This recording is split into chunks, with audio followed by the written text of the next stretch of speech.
Dear brothers and sisters, there's a hadith that so many people have heard. And in fact, two hadiths that I want us to try to connect to each other into a much broader subject. And so the hadiths that I'll narrate to you, most of you have heard these hadiths, but see if you can pay attention to a connection between them. The first hadith is the hadith of Abu Darda radiallahu ta'ala anhu, that he said that he heard the Prophet sallallahu alayhi wa sallam say, دعوة المسلم لأخيه بظهر الغيب مستجابة. The dua of a Muslim for his brother in the unseen, when no one sees him, is an answered dua. عند رأسه ملك موكل. At his head is an angel that's been assigned. كلما دعا لأخيه بخير قال الملك موكل به آمين ولك بمثل. Every time he makes dua for his brother in good, the appointed angel that is at his head says Ameen, and for you as well. Ameen, and for you as well. Ameen, and for you as well. It's one hadith that many people have heard. Another hadith is a hadith specifically about our Messenger sallallahu alayhi wa sallam. And it's the hadith of Abdullah ibn Amr ibn As radiyallahu ta'ala anhuma, that he said, قرأ رسول الله صلى الله عليه وسلم قول الله عز وجل رب إنهن أضللن كثيرا من الناس فمن تبعني فإنه مني ومن عصاني فإنك غفور رحيم. That the Prophet sallallahu alayhi wa sallam read the ayah that, oh Allah, Rabbi innahunna adlalna kathiran min an-nas, verily they have led many people astray. So whoever follows me, then verily he is of me, and whoever disobeys me, then you are the most forgiving and the most merciful. The dua of Ibrahim alayhi salam. وقول عيسى عليه السلام إن تعذبهم فإنهم عبادك وإن تغفر لهم فإنك أنت العزيز الحكيم. If you punish them, then they are your slaves. And if you forgive them, then you are the Almighty, the All-Wise. ثم بكى صلى الله عليه وسلم ورفع يديه وقال اللهم أمتي أمتي. He raised his hands to the sky sallallahu alayhi wa sallam after reading those two ayat. And he said, oh Allah, my ummah, oh Allah, my ummah, oh Allah, my ummah. And he continued to repeat this sallallahu alayhi wa sallam. فقال الله عز وجل يا جبريل اذهب إلى محمد صلى الله عليه وسلم وربك أعلم فسله ما يبكيك. Jibreel, go to Muhammad sallallahu alayhi wa sallam and ask him what is causing you to cry. And so Jibreel alayhi salam comes to him. فأخبره رسول الله صلى الله عليه وسلم بما قال وهو أعلم. And he told Jibreel what he said, and Jibreel already knew what he said. فقال الله يا جبريل اذهب إلى محمد وقل إنا سنرضيك في أمتك ولا نسوءك. Oh Jibreel, go back to Muhammad sallallahu alayhi wa sallam and tell him, don't worry, we will please you with your ummah. We will not let you down. We will not disappoint you in regards to your ummah. One of the small subtleties to pay attention to here is that when a person makes dua for their brother, or when a person makes dua for their sister, that Allah subhanahu wa ta'ala involves the unseen angels as you make dua for your brother or sister who is unseen, to then say Ameen and for you. And it is the complete opposite of how we usually mention people when they're not in our presence. How do we usually mention people when they're not in our presence? بالغيبة والنميمة. We backbite and we gossip. أيحب أحدكم أن يأكل لحم أخيه ميتا. Would one of you like to eat his brother's dead flesh? And the word mayta in particular, dead flesh, the ulama said it has two meanings. That you are killing him when you speak of his reputation, and he's dead because he's not present in the gathering that you're speaking about. Most of us, when we bring up other people, we eat their flesh, we kill them, and we speak ill of them. And that is where the shayateen, you can imagine if you could see the unseen around you laugh and snicker, right? Look at him speaking about his brother. Keep going. Throw this too. Say this now too. But the other side of that is when you make dua for other than you, Allah Azza wa Jal involves the malaika. وَهُوَ أَعْلَمُ. And Allah knows best. And Allah doesn't need you to make the dua or the malaika to make the dua for you, because Allah subhanahu wa ta'ala knows best. But Allah Azza wa Jal has an ecosystem that He has created of khayr, of good, versus an ecosystem of evil. For us, the malak that is muwakkal is one of the ordinary angels, and how extraordinary is every ordinary angel. For the Prophet sallallahu alaihi wasallam, it is Shadidul Quwa, Ruhul Amin, Jibreel alayhi salam, that is assigned to him. For us, maybe you can make dua for one person. The Prophet sallallahu alaihi wasallam is making dua for an ummah and weeping. And here's what I want you to pay attention to. Our Messenger sallallahu alaihi wasallam always uses his dua to pray for other than himself. It's actually remarkably consistent in all of the ahadith. If I started to just cite the ahadith instead of summarize them, it would take me an entire half an hour, hour just to read the hadiths of the Prophet ﷺ making dua for the Ummah, making dua for a group of people. But whether it was when the Prophet ﷺ said, Da'awtullah bi thalatha, I made dua for three things. And he made dua that the Ummah would not be destroyed by anything external, by an army on the outside, wiped out by an army or wiped out by a plague. But أَلَّا يَجْعَلَ بَأْسَهُمْ بَيْنَهُمْ, that their misfortune is not found amongst each other. That's the one dua that Allah did not answer. And then on the Day of Judgment, the Prophet ﷺ says that he has that one answered dua and he has spared it. A Nabi of Allah has that one answered dua. He waits for the Day of Judgment and he will enter upon Allah subhanahu wa ta'ala jalla jalaluh, and he will fall in sujood. And he said that he would be inspired by Muhammad. He would praise Allah in a way that he can't tell you right now.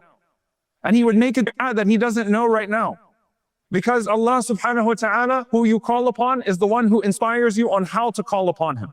When Adam alayhi salam said, رَبَّنَا ظَلَمْنَا أَنفُسَنَا وَإِن لَمْ تَغْفِرْ لَنَا وَتَرْحَمْنَا لَنَكُونَنَّ مِنَ الْخَاسِرِينَ فَتَلَقَّى آدَمَ مِنْ رَبِّهِ كَلِمَاتٍ. Allah gave him the words to make tawbah.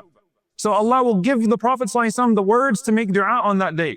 And what's he going to make dua for? He'll make dua for his ummah.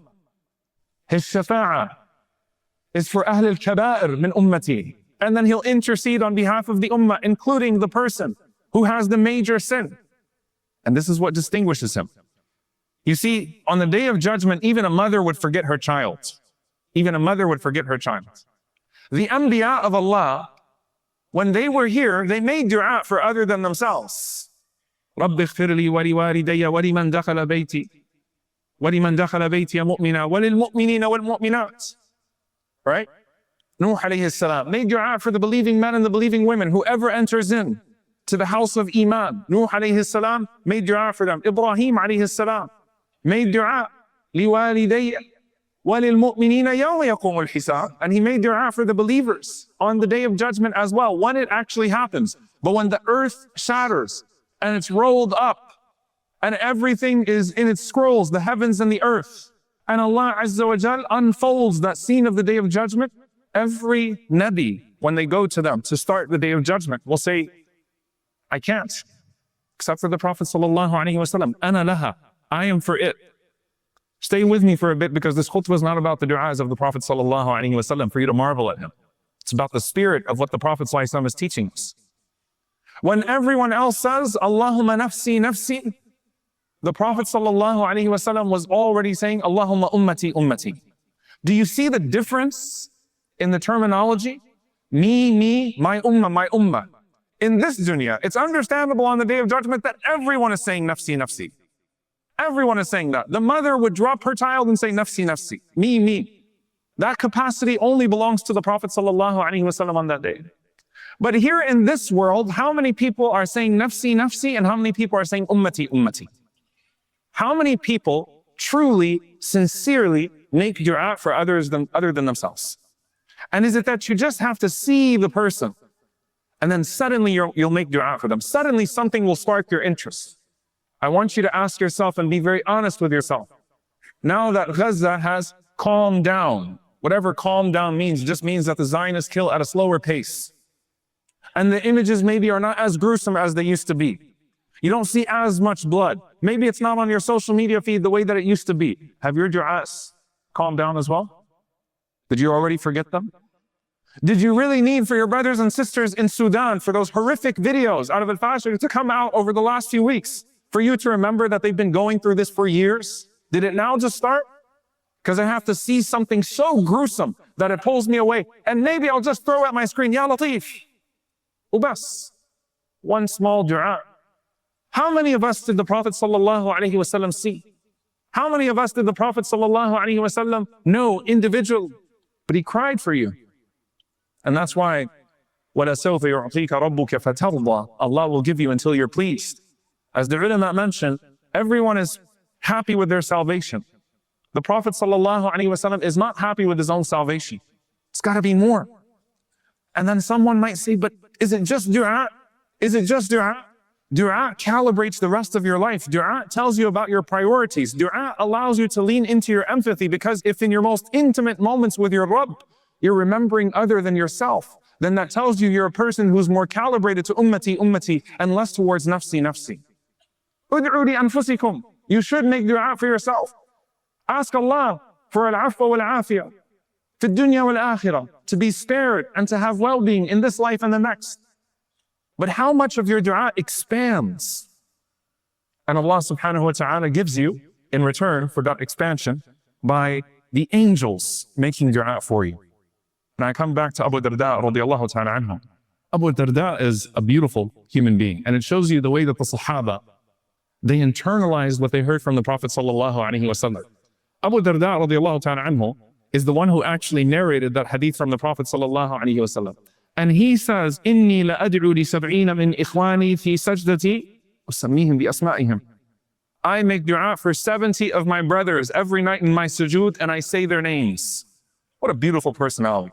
70 of my brothers every night when I go to sleep, when I wake up to pray qiyam, I make dua for my brothers by name. I expand that dua because of what he heard from the Prophet sallallahu alaihi wasallam. But you know, when the Sahaba would give you a number, they gave you the minimum. It's like Imam al-Nawawi rahimahullah says, when the Prophet ﷺ mentions that he makes istighfar in a day 70 marra, 70 times. Abdullah ibn Umar radiallahu anhuma said in a single gathering, the Prophet ﷺ would say it over 100 times. They take the minimum. So either 70 as in kathra, as in multiple, more than that, or this is the bare minimum. Darda radiallahu ta'ala anha, the wife. How many of us have bad secrets in the house? The wife. She says that Abu Darda had 360 people that he would make dua for every single night by name. 360 people. Min ikhwanihi fillah. From his brothers for the sake of Allah, that he would make dua for. بِظَهْرِ الْغَيْبِ. He wouldn't call them the next day, say, "Hey, I made dua for you last night." يَمُنُّونَ عَلَيْكَ, right? to say that, you know, I did this for you and I did that for you and I did that for you. He would privately make dua for 360 people every single night. So she said that one day I asked him, "Why is it that you make dua for all of these people?" And he cited the hadith of the Prophet sallallahu alaihi wasallam. And he said, "Afala arghabu an tad'u li al-malaika." Shouldn't I want that the angels will make dua for me? And there was a man who narrated the hadith of Abu Darda radiallahu ta'ala anhu, and he said, when I heard Abu Darda share the hadith and then share his own private practice, there's a man who broke my tooth that I hadn't forgiven, but I forgave him because of Abu Darda radiallahu ta'ala anhu. He clearly internalized this hadith. And Darda says, and I would hear him all night long, and the one dua he made for himself, the one dua that he made for himself, you know what it was? Allahumma kama ahsanta khalqi fahassin khuluqi. Oh Allah, as you have beautified my outside, beautify my inside. Beautify your character. So she said, I said to him, "Ya Abu Darda, nothing but that? You couldn't find another dua except for just the dua for your character?" What did he mention? If your character is good and you treat people right, then you provoke their du'as for you. Dua al-walid li waladihi, or al-walida, right? The dua of a mother or a father, or the dua of a stranger, or the dua of a poor person. You don't have to tell them to make dua for you. If you show good character to people, Allah yarda alayk. Make dua for you quickly. You're provoking people to make dua for you. And you know what he said? He said that the believer goes to sleep at night, maghfur lahu, forgiven while he's sleeping. Yughfar lahu wa huwa na'im. He's being forgiven while he's sleeping. Why? Because while he's sleeping, someone else is remembering him and making dua for him because of his good character.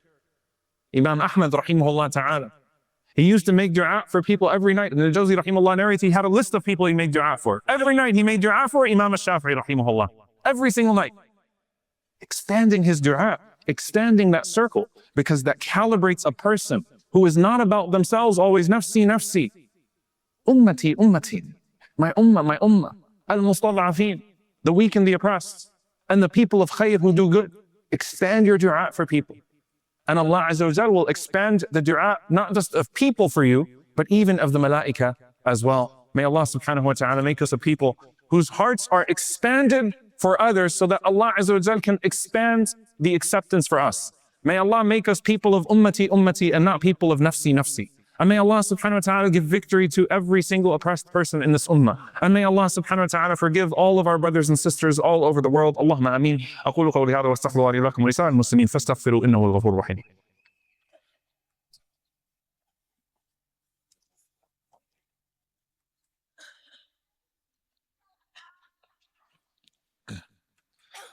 الحمد لله والصلاة والسلام على رسول الله وعلى آله وصحبه ومن والاه. اللهم اغفر للمؤمنين والمؤمنات. اللهم اغفر للمؤمنين والمؤمنات. اللهم اغفر للمؤمنين والمؤمنات والمسلمين والمسلمات الأحياء منهم والأموات إنك سميع قريب مجيب الدعوات. اللهم اغفر لنا وارحمنا واعف عنا ولا تعذبنا. ربنا ظلمنا أنفسنا وإن لم تغفر لنا وترحمنا لنكونن من الخاسرين. اللهم إنك عفو كريم تحب العفو فاعف عنا. اللهم اغفر لوالدينا رب ارحمهما كما ربونا صغارا. ربنا هب لنا من أزواجنا وذرياتنا قرة أعين واجعلنا للمتقين إماما. اللهم انصر إخواننا المستضعفين في مشارق الأرض ومغاربها. اللهم انصرهم في فلسطين وفي السودان وفي كل مكان. اللهم عليك بأعدائك أعداء الدين.